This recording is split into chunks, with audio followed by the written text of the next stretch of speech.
Hello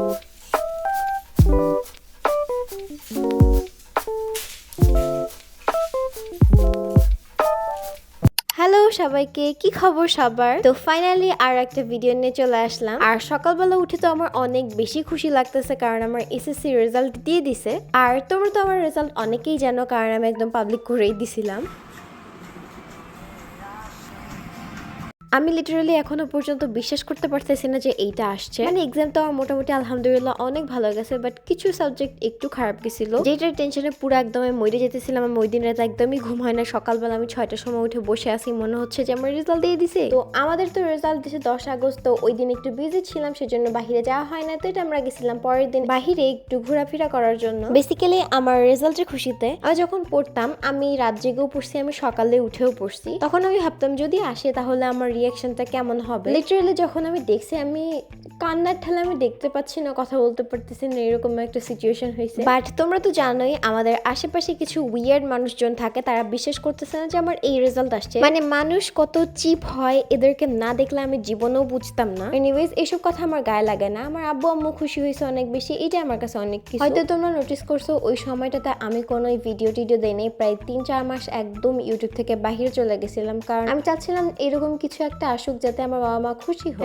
অনেকে না বলে যে তোমরা রেজাল্টের দিন জানতে পারবা যে অনেক দূর দূরে আত্মীয়রা তোমাদেরকে ফোন দিয়ে শুনবে, এন্ড এটা আসলেও হয়। যখন আমার বাবা মা সবাইকে বলতেছিল খেজুর দিয়ে মিলাদ দিছে, ওই মোমেন্ট আমার কাছে অনেক কিছু। আর সব থেকে বেশি কি ভাল লাগছে যখন আমি ইনস্টাগ্রামে পোস্ট করছি আর তোমাদের মধ্য থেকে আমাকে কংগ্রাচুলেশন জানাইছো, এই জিনিসটা আমার কাছে অনেক ভাল লাগছে। তো যাই হোক, ওই দিনের বিকালের আকাশটা যে এত সুন্দর ছিল, পুরা একদম মনে হচ্ছে নরওয়ে হয়ে গেছে, এত বিউটিফুল একটা স্কাই হয়ে গেছিল। আর রিকশালা মামাটা অনেক ভালো ছিল, যখন দেখতেছে যে আমরা ভিডিও করতেছে তখন মামা নিজে থেকে বলতেছে যে এটা ভিডিও করো, ভালো লাগবে, এরকম ধরনের। আমার অনেক ভালো লাগতেছিল।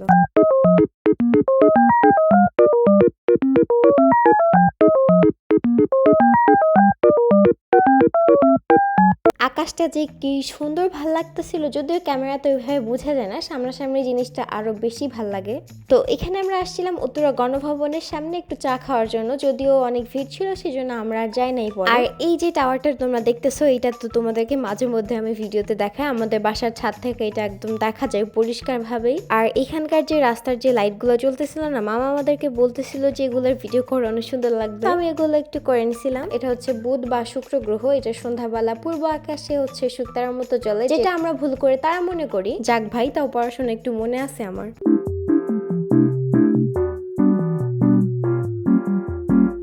তো এখন আমরা যাচ্ছিলাম পিৎজোতে, যেটা কিনা নাটোরের মধ্যে তোমরা যারা থাকো তারা চিনতে পারবে। নাটোরের মধ্যে এটা একটু ভালো রেস্টুরেন্ট, ফেমাস আছে মোটামুটি বলা চলে। তো ওই দিন অনেক ভিড় ছিল, তো আমি আর রেস্টুরেন্টের কোনো ভিডিও নেই নাই, যদিও আমার কাছে এটা অনেক বেশি অ্যাস্থেটিক আর ভিন্টেজ লাগে। আর এইদিকে আমার বোন ভাবছে যে ওই ক্যামেরা দেখে, বাট ওর সাথে পোপাট হয়ে গেছে, কারণ এটা আমি ভিডিও করে নিছি। তো এখানে আমরা অর্ডার করছিলাম চিকেন উইংস আর হচ্ছে ফ্রেঞ্চ ফ্রাই। আমার কাছে ফ্রেঞ্চ ফ্রাইটা অনেক ভালো লাগছে, এটা একটা অন্যরকম একটা ফ্লেভার ছিল।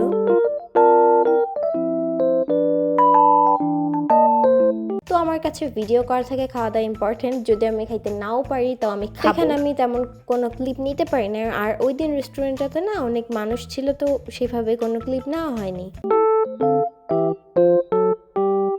তো এখানে আমার কোক চলে আসছিল, যদি আমি কোক ওইভাবে খাই না, তো ওই দিন আমি পুরোটাই খাইছিলাম, গরমের মধ্যে খাইতে ভালো লাগতেছিল। আর এই চিকেন উইংসটা না অনেক মজাই ছিল খাইতে, খাবার ওভারঅল অনেক ভালো ছিল। আর এইদিকে তো আমরা একদম নিমিষে সব খায় ফেলছি, যদিও এই হাড্ডিগুলোর জন্য আমার মায়া লাগতেছিল, যদি আমি আমার বিড়ালের জন্য নিয়ে যেতে পারতাম, বাট এটা আর পসিবল হয় নাই। আর মিরর দেখলে তো আমার ভিডিও করতেই হবে, তো এখানে আমরা অনেকক্ষণ উৎপাত করার পর এখন আমরা যাচ্ছি বাসায় চলে। তো এখানে তো আমি একদম বসে থাকতে থাকতে একদম ঘামায় আসে। তো আজকের ভিডিও তোমাদের কাছে কেমন লাগছে কমেন্টে জানাতে পারো, আর নেক্সট ফ্রাইডেতে কি টাইপের ভিডিও চাও সেটাও কমেন্ট করতে পারো আমাকে। আর এই ব্যাংক দেখে তো আমার মনে হচ্ছে যে এখন ডাকাতি করে ফেলি, তো এখন আমরা বাসায় চলে যাচ্ছিলাম। আর তোমরা যারা কমেন্ট বক্সে এসে বলবা যে মিষ্টি কই, এটা তোমাদের জন্য। এটা দেখার পর তোমরা আর কেউ আসে বলবা না যে মিষ্টি কই। ভাই, আমি কয়দিন ধরে শুনতে আমার মাথা শেষ। তো আজকের মতো এই পর্যন্তই, দেখা হবে নতুন কোনো ভিডিওতে। বাই।